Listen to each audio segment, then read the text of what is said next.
Numerous reports indicate that manufacturing has emerged as the favorite target of ransomware groups and hackers. In response, a new report from Industrial Media discusses the evolution of industrial cybersecurity, its current state, and the tactics hackers are using, including phishing schemes, malware, and ransomware attacks. It also details solutions and arming manufacturers with the knowledge and resources needed to win more fights on this highly complex and ultra-competitive battlefield. Download the industrial sector's new battlefield by going to manufacturing.net/cyber.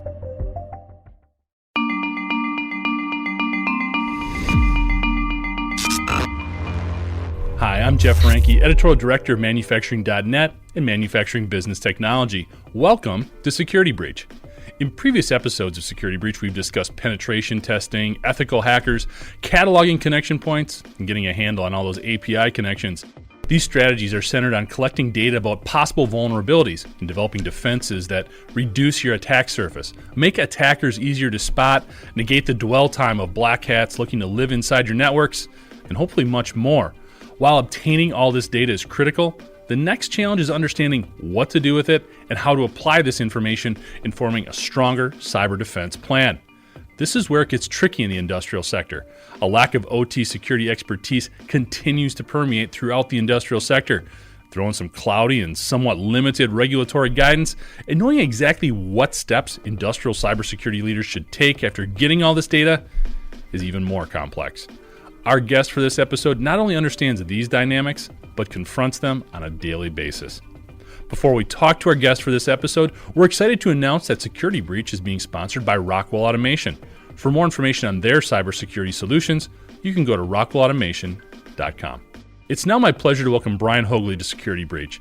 He's a former CSO and cybersecurity leader for the Pentagon, as well as professor of cybersecurity at Boston College. He currently serves as the CEO of SideChannel, a cybersecurity services firm that offers risk assessments, virtual chief information security officers, and more. Brian, thanks so much for joining us today. I thought one of the places we could start is probably where you begin conversations with a lot of folks you talk to about cybersecurity, and that's just kind of going through a risk assessment and what it means, the type of data you can extract from it, because I think it's one of those things that we think we know what it is, but then we get involved and it's a lot more detailed than maybe what folks think. So kind of prefer your take on what we can take away from those risk assessments.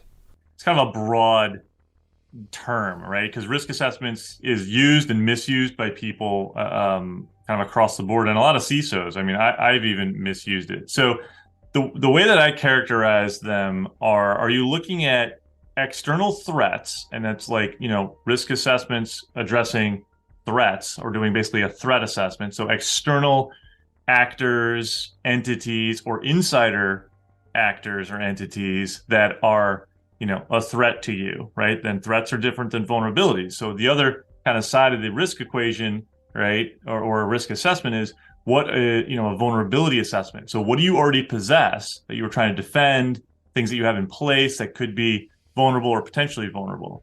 So when you do a risk assessment, it needs to either cover one or each of these things or both of them. And what your job is to figure out, if we're going to take vulnerabilities first, what do I already have that I'm trying to protect?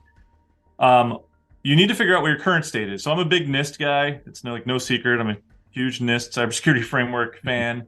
Wrote a book on it. I'm that much of a nerd on the standard.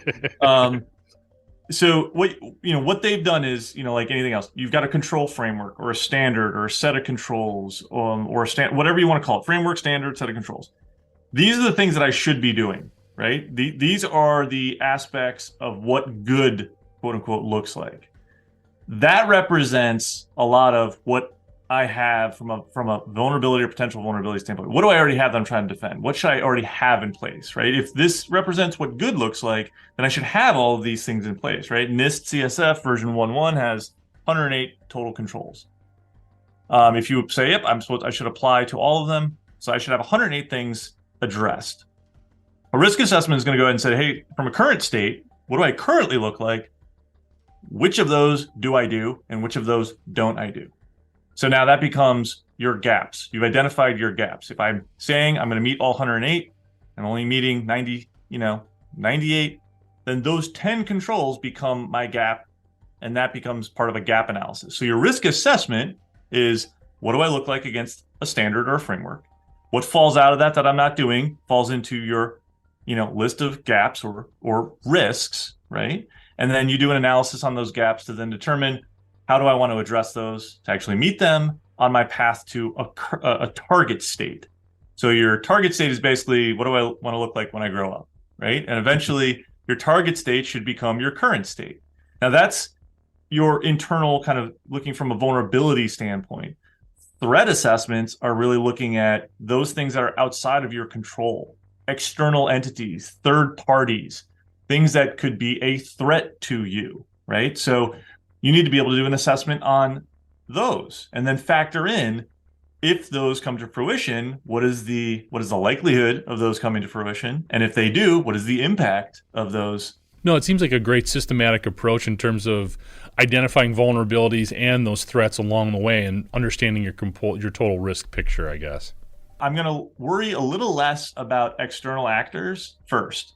I'm going to make sure that what I have in place, I fully understand, right? I need to know my assets because I can't defend what I don't know exists. I need to know what I'm doing about those assets, how I'm protecting them, how I'm doing any detection in case anything happens to them, how I can respond if something is detected, how I can recover back to a known good state. I mean, these are the top 5 family controls for NIST, but like I would look inwards first. And then once I understand what I am, what I have, then I can worry about who's out there and who's out there to get me. Yeah. No, it makes a lot of sense. Is there some things that you've uncovered in doing these risk assessments that are were either surprising or that you see over and over again in terms of being the biggest takeaways from going through that exercise? Yeah, I just joked about it, but I mean, nobody does inventories first. I mean, the reason that CIS and ISO and NIST and even, when you look at other control frameworks, inventory of hardware and software, inventory of assets, inventory of data, classification of your data. Like nobody does that first. And yet those are the highest priority controls to address out of the gate. And the reason nobody does them is because they're the unsexiest thing in cybersecurity to have to go address, right? So people are like, I don't really want to do that. I want to go fight bad guys and look for, things on the wire and carve PCAP. And it's like, yeah, okay, settle down. But like, so it doesn't get the pizzazz. Like, I get it. But, I can't build a house without an architectural diagram. Yeah. Right? I can't put the architecture into play unless I know the land that it's going to be put into. I can't build the house unless I know the materials. And yet everybody wants to jump into like, where are we going to put the sauna and the jacuzzi? So people miss the foundational elements. I'm just such a fan of the fundamentals, not because they're cool, and I talk about them probably more than I should, but because nobody talks about them. Nobody actually focuses on those things, and they address a significant amount of the types of risks that you'll eventually find, but then they also set the stage for your ability to actually do anything inside of a cybersecurity program. So one, your question was great because I see it a lot, and at this point in the game, I'm not shocked anymore that I keep seeing it. It's kind of comical. I try not to chuckle when clients tell me, their story, and it's like I already know how this is going to end. Like I know how this is going to go. But I'm glad you're talking about it. And you're looking to start addressing this. Now you're looking to build a program. Absolutely. No, I think everything you're talking about, I always bring up blocking and tackling, regardless of the application. And cybersecurity, it's that much more important. I think that one of the issues that really arises in the industrial sector, and I know you work with a lot of different customers, but we just don't have that in-house expertise, especially on the operational technology side. So when it comes to looking at cybersecurity and putting together something like a risk assessment or a cyber plan, it becomes very daunting, and it's easy to get distracted. Let's talk about threat actors. Let's talk about vulnerabilities. Let's talk about all this other stuff. The blocking and tackling gets missed. What advice would you give in terms, I know that SideChannel is in a real unique perspective in terms of the services you offer and things like that, but if you're trying to either identify or develop this type of talent internally, what's some advice you could give, or maybe some of the characteristics you would look for?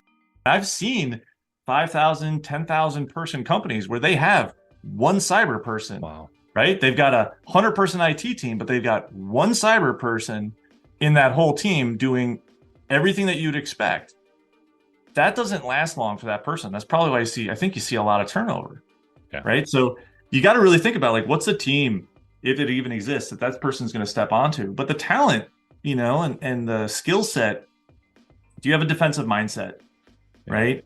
Can you think outside of being an auditor? I think that's a big one. We got a lot of really good, talented people who cannot unlock and get away from that pure auditor mindset of like, well, the policy says this, and if we're not doing it, then it's like we can't, and chasing around risk registers and risk acceptance forms around an organization for people to sign off.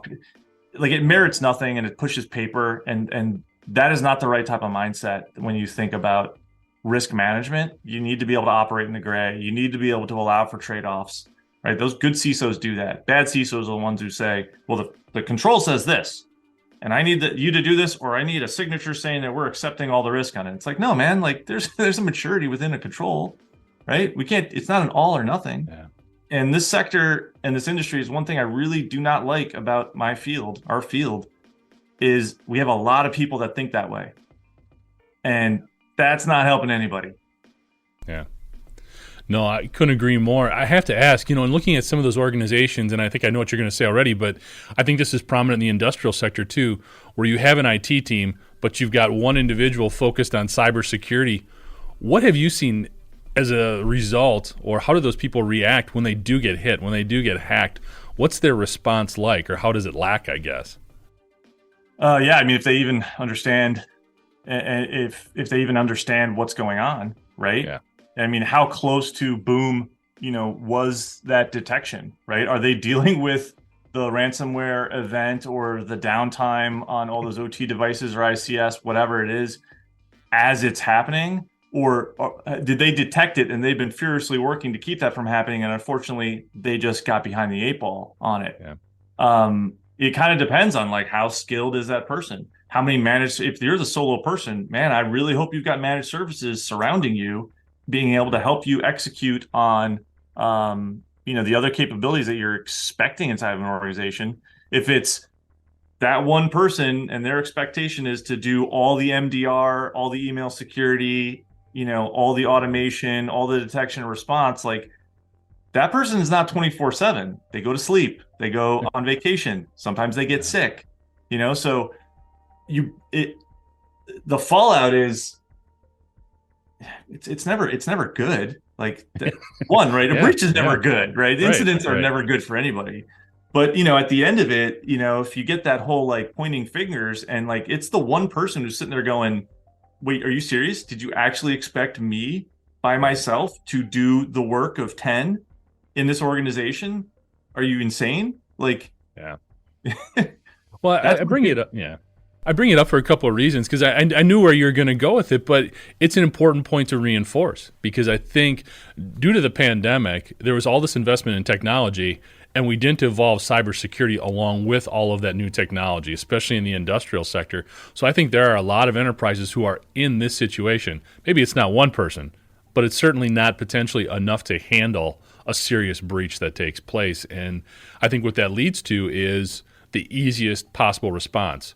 Pay the ransom, put a patch on the malware, whatever it is, as opposed to really digging in and finding what's going on within the system. Yeah. I mean, response always comes down to, I believe, not the technical capabilities. Like, you can hire you can call the digital janitors in to clean up. Like, that's easy, right? Yeah. Like, execute your cyber insurance if it's going to cover the claim, right? Pay the money to get, to evict the bad guys. It comes down to culture inside of an organization on how you actually respond when you're post breach, right? You're sitting there at your most vulnerable moment going, I don't think we ever want to go through that again, right? I have gotten clients because they are at that moment going, yeah, we don't want to do that again. What should we have done in the first place? And then they go and seek answers. And those people, we've got clients who are like that. And it comes down to culture in the organization as to how do they realistically look at what just went down. Did they see this as we rolled the dice too many times and we got and it didn't work out this time? Or are they looking at it as if, all right, well, that was just a blip. Okay. we don't really need to change that much to make sure that doesn't happen again. It's like, no. Okay, good luck. You know, I have had that conversation with prospective clients who have come in and been like, oh, well, what do we need to do? I'm like, oh, well, without doing a full risk assessment of your organization and what you just went through and what led to that, based on what you're telling me, you probably are looking at this, and this inside of your future. And this is basically what it's looking like it's going to cost. I don't think we can do that. Good luck. Yeah. I literally don't want you as a client because you are a liability, because you will not actually execute and follow through on the advice I'm going to give you over the next 3 to 6 months. Yeah. So it's the culture. It's the, how is the organization realistically going to look in the mirror and say, okay, this is what we look like now, and this is what we're lacking. We didn't resource appropriately. We didn't update our application development processes on the apps that we're publishing. We didn't really look at our vendors. We didn't scrutinize them enough. We let the business make some really risky bets on accepting, potential losses, and we didn't really balance it against what the actual loss could be, and that's tough. We didn't find the right partner. We didn't, we went with the cheapest solution to protect us. We didn't go with the right solution to protect us. And, you see that with buyers, right? Not everybody's a gold buyer. Some people are silver and bronze buyers, and that's okay. But you need to be realistic and honest about what that trade-off is.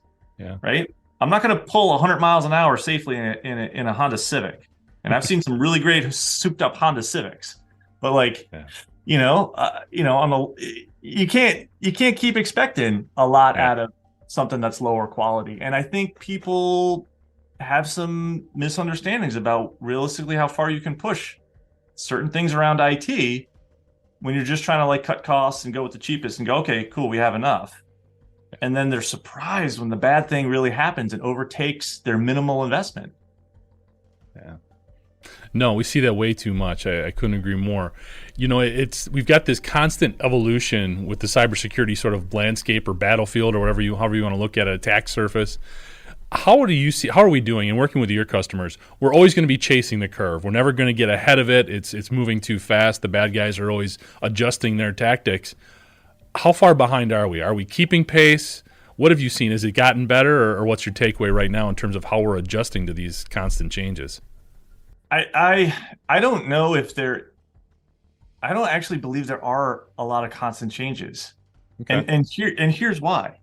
When you break down how attackers are operating, the way I look at them, one, we all have to recognize that they are operating as a business. There's an ROI for all of them, right? They are operating and actually structured like businesses, right? Their people have healthcare. They go on vacation, right? They have benefits. They have P&L. They have quotas to hit. A lot of people don't understand that, and they diminish their adversary, and they don't realize that their business has an ROI. So if you can figure out, all right, if their ROI is a set formula, right, and a way to think about how they need to hit their P&L or increase their revenue, right? What do I need to do to diminish that, not diminish who the adversary is? The other piece to the equation, and why I think I don't believe it's this rapidly changing threat landscape that I think a lot of security marketing has created, is that deep down, when you look at everything that goes on with a ransomware, business email compromise, or an insider threat, these are all the same old cons and criminal activity. They're just a slightly different format and shape, right? Business email compromise is it starts from phishing and masquerading, as fraud, and it's a con, right? It's a lot of ransomware and attacks on applications and attacks on infrastructure, not ransomware, is smash and grab. It's opportunistic crime, right? Ransomware is extortion. The change is the vehicle on how it got to you. Mm-hmm. But when you really look at what's happening, these are the same. It's the same old shtick. So when you think about how to combat that, right? That to me allows me to not worry so much about this ever increasing, world of threats that's happening around me. coupled with these folks are operating like a business. So I take a very pragmatic approach to how do I address what's going on here? Okay, they have an objective, okay? And they have a couple means to be able to hit that objective. They have to con me. They have to smash and grab. They have to, whatever it is.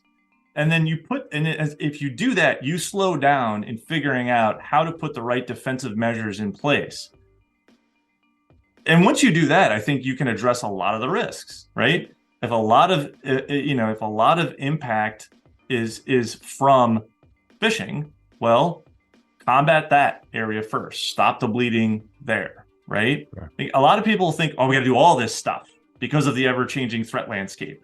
In reality, it's like, yeah, there's a lot of stuff to do, but if you do these things, you're going to address 80% of that. So what are those, big bang for your buck moments, right? So for me, it's how do I look for detection and response capabilities on an identity, right? Because everybody's on a laptop at a Starbucks and wherever, BYOD, and identity is the new perimeter, right? Call it whatever you want. But like, how do I look for the identity? How do I look for things that are going on a device, on an endpoint? How do I look for, how do I protect our main communications channel? How do I protect our comms, which is everybody is email, right? And how do I just keep kind of in tune with what's going on out in the ether sphere? Kind of like, I read the news. Well, I read threat intelligence. How do I make sure that I'm not in a breach, right? And how can I kind of segment my entire network, my shop floor, my IT environment from my OT environment, my IT environment itself, so that I can kind of compartmentalize and stop the bleeding. I like those areas because it gives me the most coverage, right, of anything. So kind of leads into my next question. Are there any threats, threat actors, new strategies, new vulnerabilities that you're uncovering or kind of on your radar right now? The big push is going to be through, obviously, this growing surge of new SaaS platforms and third-party capabilities that larger organizations are going to start taking advantage of because of innovation or, whatever else is pushing the creation of these tools, and some really great stuff that's going out there, right? I got some great clients that are like, wow, you guys build what? That's amazing, But they generally have weaker security, which means they're going to be a pivot point or an entry point for a bad guy or girl to then hopscotch into their actual target. So I see the supply chain space as being a blessing and a curse for corporate America over the next kind of 10 years. And I think that's where we're going to see obviously a big ramp up in adoption of third-party capabilities versus companies building it themselves. And then we're going to start seeing a lag, unfortunately, of the push to really vet the security of those capabilities before you allow them infrastructure access or data access to your organization. So I see that space over the next decade being the real space. Because I think of most companies, when you peel back and talk to them, if they've invested anything in cyber, they have defended their own kingdom pretty well, right? Yeah. They've done that. Now they're extending their perimeter out, right? And they're starting to make those bets again. So how do we start protecting ourselves from the things that we're actually buying, right? No, I think that's a great point. It's interesting. We're seeing that already in automotive. I mean, when you look at all of the different communication systems that are involved in a new car, and all of those are getting to be hackable. I mean, and that can lead right into, if you've got an Apple Play in your car, then you're looking at getting into a device that could lead to banking records. And like you said, it could go right down the line. It's very interesting to see how, especially in the manufacturing side, folks are going to start working with that. So. Right. Yeah, the Bluetooth is going to be the undoing of most of us, I think. Really? Yeah, I mean, how loud and noisy it is. Like my phone right now is trying to connect to the guy who's on the other side of that wall in the office over there. Like the Bluetooth's just like, hey, I'm here. I'm trying to connect, right? Like, you ever run a Bluetooth scanner on a city street? I bet. It's just, I mean, it's just, it's insane because these things are just set to just, hey, I'm here. Am I supposed to connect with you? I'm here. Like, all they do is just beacon until they connect with the thing that you approved to. It's only a matter of time until we get to the point where someone just figures out how to overcome that, right? Or that becomes an entry path where someone just finally goes, yeah, I'm actually the thing that you were supposed to connect to. Let me connect. Ding. Yeah. Right? It's like man in the middle attacks, but in Bluetooth. So I see that that's a tough one, right? And then just the data privacy aspect. I mean, cars are it, like rental cars. How many times, and I do this every time now. Every time I get into a rental car, I'm like, what's the old contact list already look Yep. like? Yep. Oh, yeah, look at this. It looks like there's a vice president of sales in the car who rented this before me. Interesting. Where Yeah. did they go? Right? You know, that the amount of data we just freely just like leave around. Yeah. Well, and that's why the phishing schemes continue to be so popular, because they can pick up all these little breadcrumbs that'll lead it to the bigger catch. So it's interesting. It's So all Brian, we could ROI. talk. What's that? It's all ROI, right? Like Yeah. if it doesn't, if I don't have to go, like if I can pick up a lot of these little things for free or cheap and put them together to give me the big cash out, I'm going to do that, right? I mean, like look what they did Yeah. with when some group, I don't know who they are, infiltrated the DoD's secure networks like 10 years ago. They just dropped USBs around GI bars in South Korea, and just basically the USB stick said free porn. What do you think a private or Well, yeah. sergeant's going to do? He's going to pick that up and be like, oh, plug it into the one computer that I have access to, which happens to be my DoD computer. Da da da. Like that was such a low cost entry point. Yeah. Why wouldn't I do that? Why would I keep trying to break through the front door when I could just go in Basically this be one? let in. Yeah. Yeah. Same thing happens I mean, if I wanted to break into an automotive line or a manufacturing facility, I would find out where all those blue collar guys go drink after work. Yeah. They're like, hey man, you should, here's a QR code. Check this out. Free access to whatever, free drinks. Just scan this code, with your phone, blah, blah, blah. Just, figure out where they live. In red teaming, there's a bit of a term, right? And we always used to scare folks with this, but like the CEO's kids are not off limits. Yeah. So, if if I wanted to break into like Tesla, and get like their code, I just figure out where all those guys like at one of their shops are a lot. And it's espionage, right? It's the human tactics to get into the technical stuff. That's that's actually the lower cost than trying to break in through whatever firewall and structured system that they've spent a gazillion dollars on, but they haven't protected the people. I worry more about people being on that way than clicking on a phishing link. Yeah. Absolutely. Well, it takes more education, more training to be able to spot those things and to adjust behaviors that you really haven't thought about before as potentially being risky. Absolutely. And no one's training for it. Yeah. Like I have yet to see a corporate security training program centered around anything around personal OPSEC or personal security, just out and about. Yeah. DoD was. I keep going back to DoD because I was there. There was. We used to see guys all the time with the tags, right? Like your badges and everything, and they would be like walking around in public with these things like out. I mean, it's almost kind of like Hollywood. Like you could go if you wanted to get into a manufacturing space, you just I can just easily take a picture of everyone's wearing their tags and their access, and like how hard is it for me to get that off of somebody after 12 rounds of tequila on a Friday night. Seriously, it doesn't take a lot to overcome a person. Like it doesn't require force. You just need to find the people that are susceptible. Yeah, it's an interesting, and it kind of leads into a topic we bring that comes up a lot on Security Breach, where we talk about the human element. You mentioned it sort of earlier on, but from a training perspective, we're sort of in this weird spot where we want to educate people. We want them to do the right thing. We don't want to vilify them when they do something wrong. We don't want to terrify them about all the possible threats out there, but we need to expose them to all this stuff. So what is that line that we can walk in terms of educating, but making people feel confident, and also not making sure they're not afraid to say, you know what, I may have screwed up and opened an email that I really shouldn't have. How do we do that? Yeah. So you cannot make any type of training you're doing punitive in any way. It does not work. Like they have done studies, and I have seen it in corporate and in the government. You cannot have a punitive element to any of the training you're doing. And I don't know why I see some products out there that do that, right? It'll be like, or CISOs that'll pull together like reports and then just talk about like, oh, hey, Bob's our guy. And you're like, you are not going to change Bob's behavior by constantly putting him, he doesn't get paid enough to care about that from you. Like you can't think about that punitive element.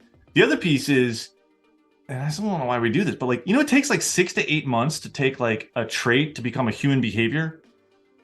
So why are we still doing annual training and expecting people to know what the heck they just went through 30 minutes after that, let alone 365 days later, or over the course of the next 365 days, expect that half-hour training change their behavior? It doesn't work. Psychology will tell you 6 to 8 months. So adopting some type of training that in smaller digestible bites reinforces the concepts continuously and over time, right? Because again, if I have to, if and you and I are in this profession, yet if someone came to us and said, we need you to take this 1 hour security awareness training, we would both roll our eyes and we'd be like, I don't really want to do that. And that wouldn't even just be us coming from like, oh, I already know it. Not that aspect. Our human reaction to having to sit down and do that is going to be the first thing, not the cybersecurity expert part of us. Yeah. So why do we expect people who don't have our experience willingly to sit down and then actually retain any of that information? It doesn't work. So we need to figure out how to adopt better ways to reinforce things in bite-sized chunks over time, not be punitive in any way, and actually be able to create the carrot for everyone. Hey, if you report something, you win something, right? We need to stop kind of thinking that we're going to get it all done as adults in the company we work at today. The reality is a lot of training needs to think about, what am I going to do for this person for the next job that they're going to have? And we actually need to start kind of doing more of this training sooner in our life. Think about this. You and I went through K through 12 and then college, right? Like, think about how long it took you to learn math and like just how to like learn English and like learn writing and learn. K through 12 developed us on that, right? We're not going to develop an adult with already preconceived notions and behaviors and learned traits by doing something for an hour once a year in a field that they are not in and they can realistically don't care about. So look, I'm not trying to paint this grim picture, but I'm also not going to say like this is a solvable problem that can be done with like that product with, running this type of a program as part of HR at this one company and you're all good to go. Like, you have to play the long game with training, because training, it's not training, it's education, right? And that takes a while to instill. We've talked a lot about a ton of challenges here, Brian. Let's talk about some of the things that maybe Side Channel is doing to help support a lot of these different initiatives that are going on in cybersecurity. Sure. So I built a company 4 or 5 years ago, because as a CISO for a Fortune 500, looking at my vendors who were predominantly smaller mid-market companies, I didn't ever see somebody like me in them. And that was a real problem, right? I'm like, wow, I'm giving you a lot of access to my infrastructure or my data, and yet there's not anybody at the helm of your cybersecurity program. That's concerning.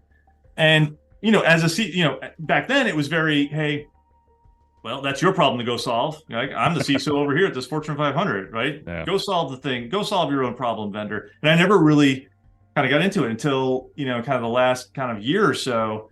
And I dug in and it was like, wow, you don't even know what to do. You don't know who you're supposed to hire. You don't have the right direction. In fact, I had a lot of vendors asking me what they should be doing. I was like, oh, this seems like a business opportunity. Yeah. And that's exactly what it became. And we launched the company to focus on mid-market organizations and startups and really not address the enterprise. Like, you already have somebody like me. You can figure it out, right? There's only 2,000 companies in the Fortune 2000, right? There's 9 million companies in the United States. So who's helping everybody outside the Fortune 2000? And when I looked at who was or who should have been, when I look at the bigger VARs, right, and what I now consider my competition are people who are kind of in that space, although I don't think they're very competitive, they weren't really addressing what was needed. So I was like, yeah, okay, how do I fractionalize me, right? How do I take, and you can't, scaling people's hard, but it's doable.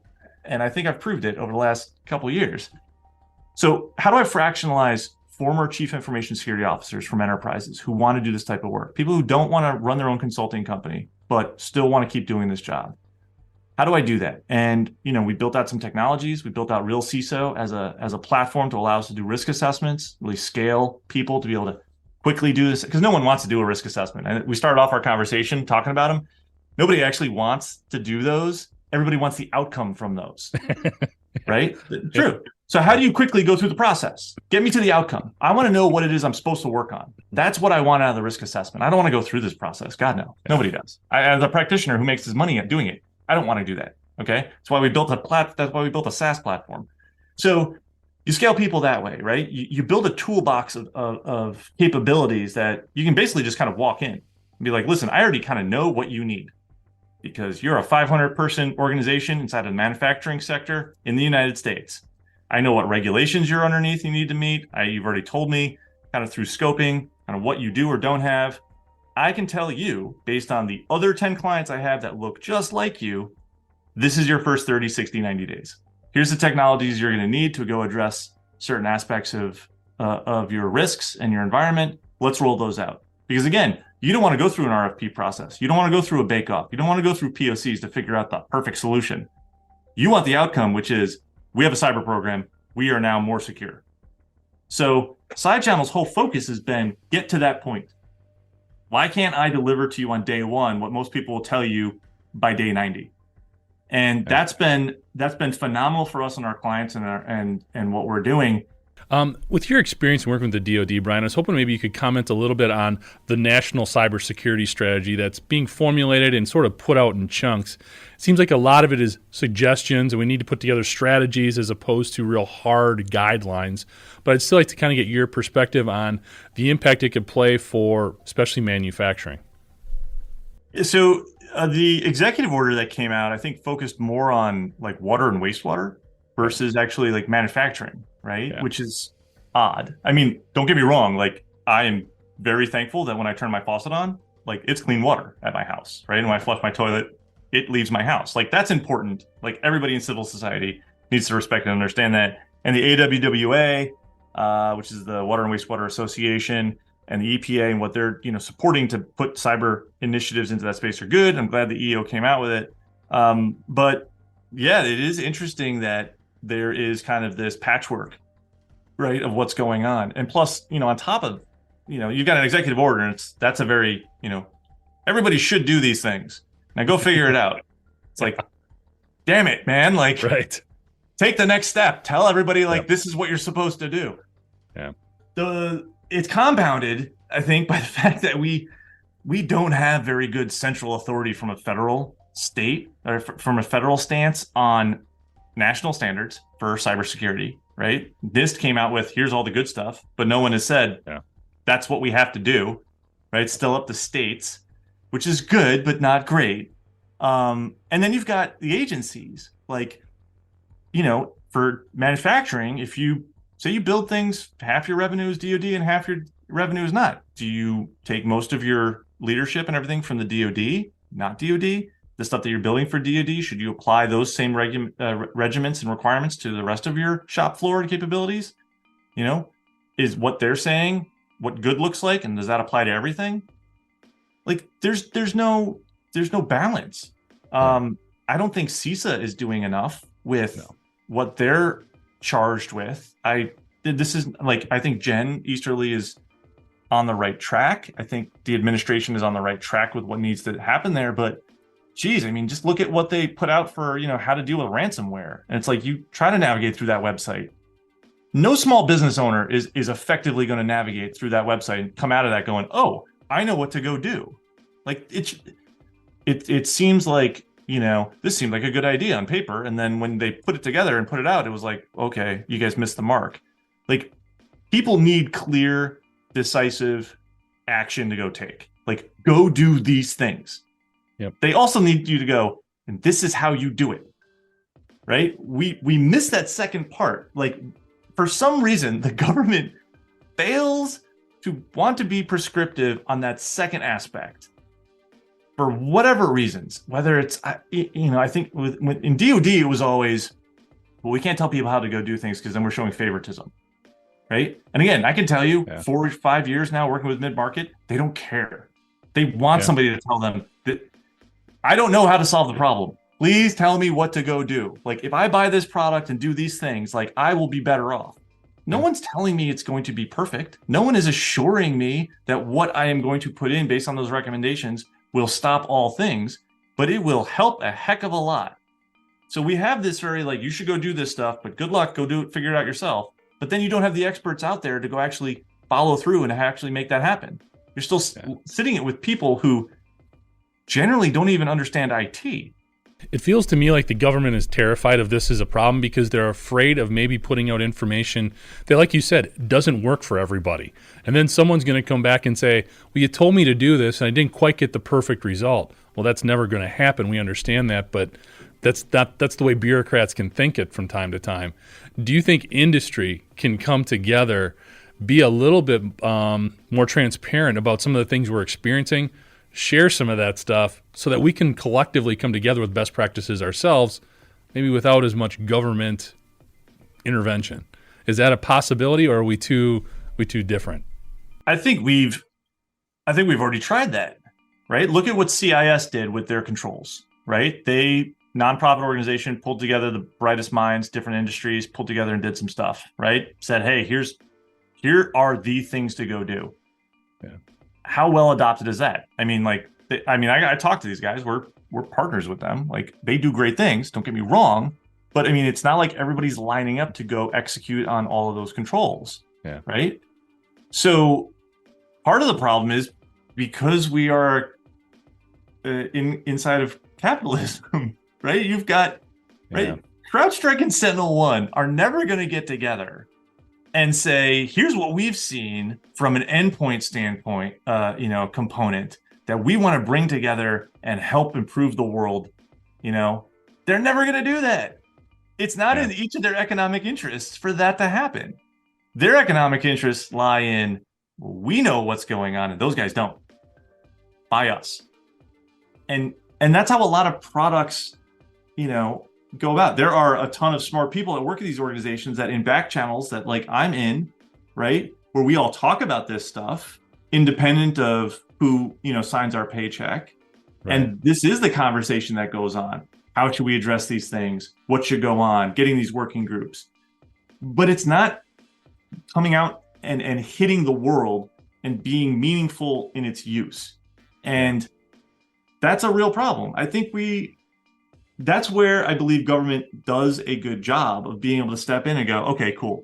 Thanks, guys, for all the insight, for all the SMEs we pulled in on this, committee or working group or whatever. Thank you for all the thought leadership.